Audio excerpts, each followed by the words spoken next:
জাতীয়তাবাদী শিক্ষক ফোরাম রাজশাহী বিশ্ববিদ্যালয়ের আয়োজনে 2024 জুলাই গণ অভ্যুত্থানের বর্ষপূর্তি উপলক্ষে বিজয়ের র্যালি করেছে।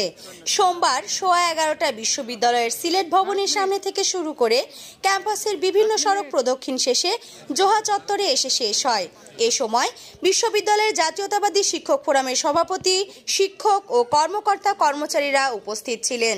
জুলাই 24-এর আন্দোলন যেটা আশা আকাঙ্ক্ষা আমাদের সর্বদলীয়ভাবে আমরা সবাই মিলে করেছিলাম, পুরোপুরি যে হয়েছে তা আমি বলবো না। বিশেষ করে আমরা যেহেতু শিক্ষা প্রতিষ্ঠানের সাথে জড়িত, আপনারা সবাই হয়তো অবগত আছেন যে শিক্ষা সংস্কার বলে আমরা প্রায়ই কথা বলি, কিন্তু সেইভাবে কিন্তু কিছু হয়নি এবং অনেক সেক্টরে এখনো পিছিয়ে আছে। কাজ হচ্ছে কিন্তু সেগুলো খুবই স্লো। এর জন্য আমার মনে হয় যে বর্তমান যে ইউনূস সাহেবের যে দায়িত্বে যে ইন্টারিম গভর্নমেন্ট আছে, আমরা তার উপর আস্থাশীল, আশাবাদী। অবশ্যই যে সময়টুকু আছে যে এর মধ্যে অনেক তড়িৎ ব্যবস্থা নেবেন এই সংস্কারগুলো। বিশেষ করে আপনারা জানেন আমাদের যে শিক্ষা ব্যবস্থা একেবারে ধ্বংস হয়ে গিয়েছে, সেই এসএসসি বলেন, স্কুল, কলেজ, বিশ্ববিদ্যালয় সব লেভেলে। কিন্তু এখন কিছু আশার আলো আমরা দেখতে পাচ্ছি যে সারা দেশে অন্তত ধীরে ধীরে আগাচ্ছে, কিন্তু সেটা এখনও কাঙ্ক্ষিত মানে পৌঁছায়নি। আশা করি যে 2026-এর ফেব্রুয়ারিতে যদি একটা সুষ্ঠু ইলেকশন করতে পারে, গণতান্ত্রিক সরকার আসলে অবশ্যই এই কাজগুলো ত্বরান্বিত হবে। আমরা সেই অপেক্ষায় আছি। এবং সেই জুলাই বিপ্লবকে সবসময় ধারণ করার জন্য আজকে আমরা এই র্যালির আয়োজন করেছি এবং এই র্যালি থেকে একটাই বার্তা যে এখানে এই বাংলাদেশে ফ্যাসিজমের কোনো স্থান নাই, ফ্যাসিস্টের কোনো স্থান হবে না। আগামীর বাংলাদেশ গণতন্ত্রের বাংলাদেশ হবে, জনগণের বাংলাদেশ হবে। এটাই আসলে এই র্যালির মূল বিষয়।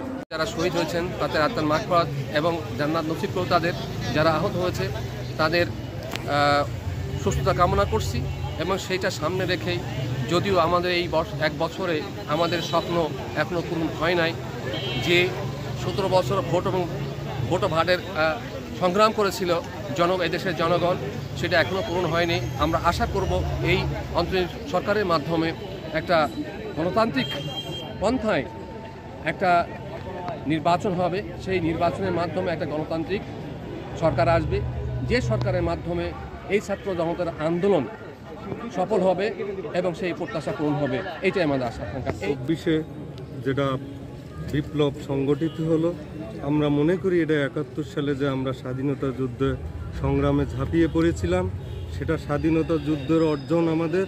আর 24 যেটা ছিল সেইটা আমাদের স্বাধীনতা যুদ্ধের রক্ষার আন্দোলন, সেটাতে আমরা বিজয় অর্জন করেছি এক সাগর রক্তের বিনিময়ে।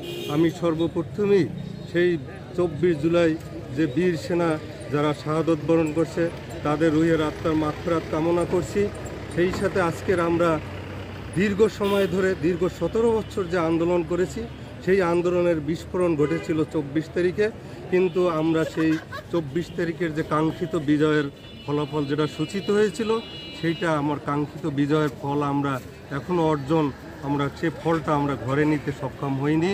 কিন্তু যত দ্রুত এই দেশে জাতীয় সংসদ নির্বাচন অনুষ্ঠিত হবে, তার মধ্য দিয়ে একটা গণতান্ত্রিক প্রক্রিয়ায় একটা রাষ্ট্র ব্যবস্থা চালু হবে, তখনই এই দেশের সকল সমস্যা সমাধান হবে। সোনিয়া আক্তার, উত্তরা প্রতিদিন।